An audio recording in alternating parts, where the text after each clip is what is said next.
At one point or another, we've all asked ourselves, what's wrong with me? For some of us, the answer is easy. We have a temporary illness or some easily diagnosed condition. But for others, the answer isn't so easy. Finding what's wrong seems like an unsolvable problem without any real solutions, especially if you have a rare or unknown condition. In this video, we'll discuss the definition of misdiagnosis and misdiagnosis. We'll also look at why these situations occur, the consequences, and what you can do to help your healthcare team give you an accurate diagnosis. There's nothing as frustrating or discouraging to a patient than experiencing a set of symptoms and not being able to get an accurate diagnosis. A misdiagnosis is when your doctor tells you that you have some illness, disease, or condition, but that diagnosis turns out to be incorrect. In this situation, the patient could possibly be given the wrong treatment. For instance, a doctor might diagnose someone with chronic bronchitis when they actually have something more serious, such as lung cancer. A missed diagnosis, also called failure to diagnose, occurs when there is no name or explanation given for a set of symptoms and no diagnosis is made. Usually this means the patient does not receive any treatment. An example of this is when a doctor gives the patient a clean bill of health while the patient is actually suffering from a disease or other medical condition that continues to get worse. One study conducted in a high-income country found that approximately 5% of adults experience diagnostic errors in outpatient settings each year. Over half of these errors had the potential for severe harm. The researchers suggested that this was likely to be an underestimate, and the rate of diagnostic errors in low-income countries may be even higher. Sometimes a set of symptoms cannot be diagnosed by a physician. Common reasons that this may occur include symptoms are vague or hard to identify. The body system causing the symptoms may not be evident. Multiple health conditions could complicate a diagnosis. For example, individual symptoms may be caused by separate health issues. Some conditions do not have tests to identify them definitively. Conditions are ruled out too quickly when the patient does not fit the typical profile or their symptoms do not follow the typical pattern. Some conditions are so rare that doctors may not have any experience with them. And lastly, a new condition may not have been discovered yet, or there may not be a name for it. When a physician is unable to find a reason for a patient's symptoms, they may look for other explanations. Some physicians may assume the patient is not having symptoms or they are made up, or just treat the symptoms of the problem individually without further evaluation, or label the patient with a trash can diagnosis or wastebasket diagnosis. A wastebasket diagnosis is a vague or fake diagnosis that may be given to the patient when a doctor doesn't have a diagnosis, or when no underlying pathology can be proven through labs, radiology, or testing.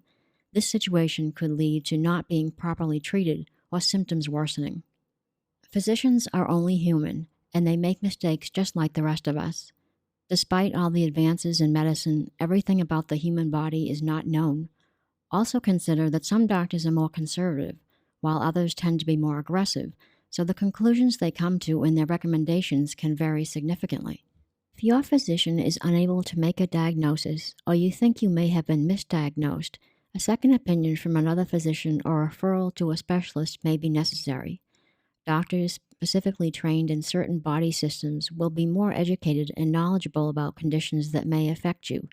This could be particularly important if you are dealing with a rare condition or disease. Second opinions help clarify if the current treatment plan is the best option or if other more beneficial treatment plans are available. They can also confirm an initial diagnosis and help avoid misdiagnosis.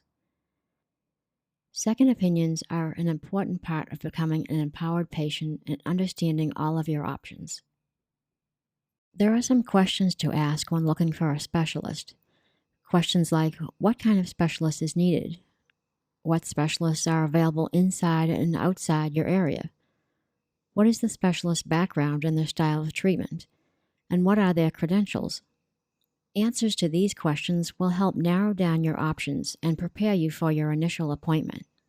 Also, consider asking friends and family members if they've had any experience with the type of specialist you're considering.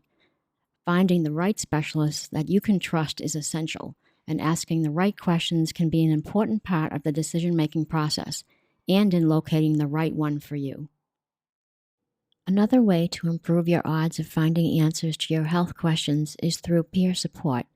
Many online resources are available to help connect people with others like themselves. Participating in forums, social media, health communities, and support groups is an effective way to meet people in similar situations and who have similar symptoms. Research has shown that peer-to-peer support has numerous benefits, including improved quality of life, decreased levels of depression, and overall improved health outcomes. Asking the right questions in the right communities could shed light on your situation and lead you one step closer to finding answers. Some illnesses develop over time, and in the early stages can be difficult to diagnose. A patient journal or patient diary is kept by the patient to record health details such as medical history, symptoms, diagnosis, medication, diet and exercise, and an overall timeline of care. Web-based and mobile applications are also available to record a digital health history. A patient diary can help keep a chronological record of test results, appointments, drug treatments, and any side effects. It also gives the patient a place to write down their thoughts, feelings, and any questions they have. It keeps patients, caregivers, and physicians informed and on top of important information so they can communicate more easily about future plans and voice their questions and concerns. There are other benefits too.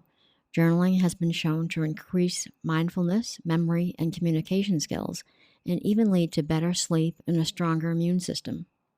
When your physician acknowledges that they do not know what's wrong with you, it's not the end. It's just the beginning to finding the answers you need. This is where the search for a solution begins.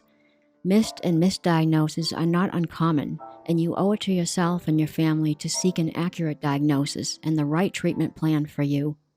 For more videos and resources like this, please visit humanhealthproject.org.